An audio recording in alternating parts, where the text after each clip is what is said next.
Coucou tout le monde! Je ne vous voyais pas.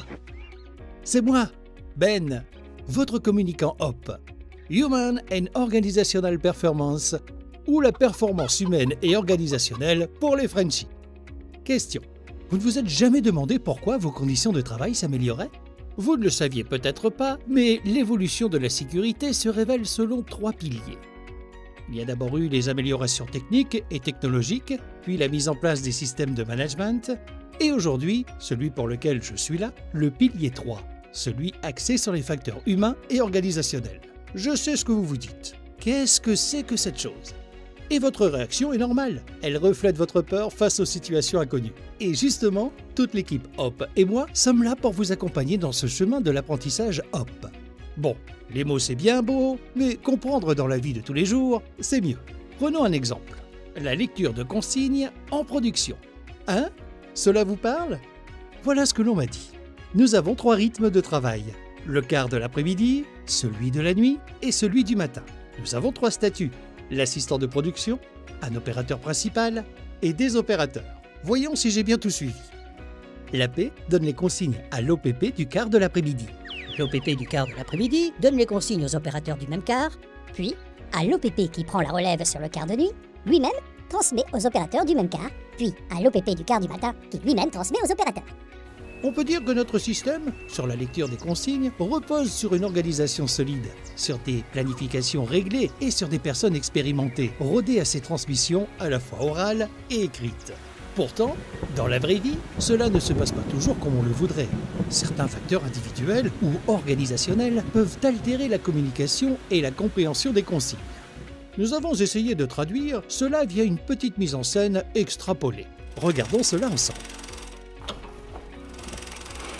Bonjour à tous, donc on va faire le passage de consigne pour la journée. Donc on a une consigne sur la P955, surveiller la pression, 2,5 bar à maintenir. Et on a une nouvelle consigne sur le V2962.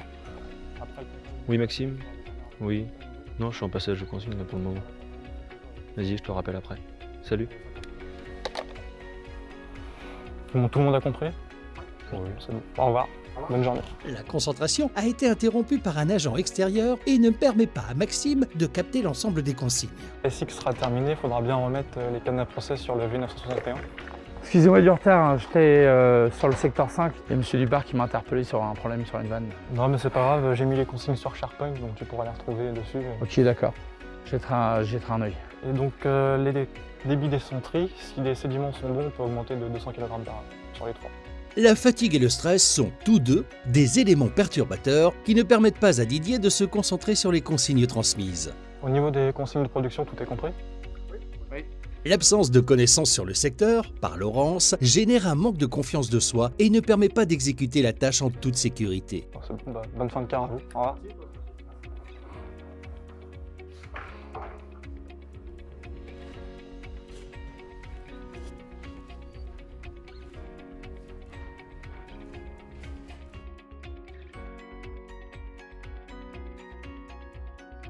Du matériel non adapté ne permet pas à Yannick de rendre visibles des informations qui peuvent s'avérer capitales dans l'exécution de la tâche à réaliser. Bon, j'y suis allé fort, je vous l'accorde. Je sais que tous les jours, les femmes et les hommes qui travaillent chez COSAS ont une grande conscience professionnelle, que chacun s'astreint à faire au mieux pour éviter ce genre de situation.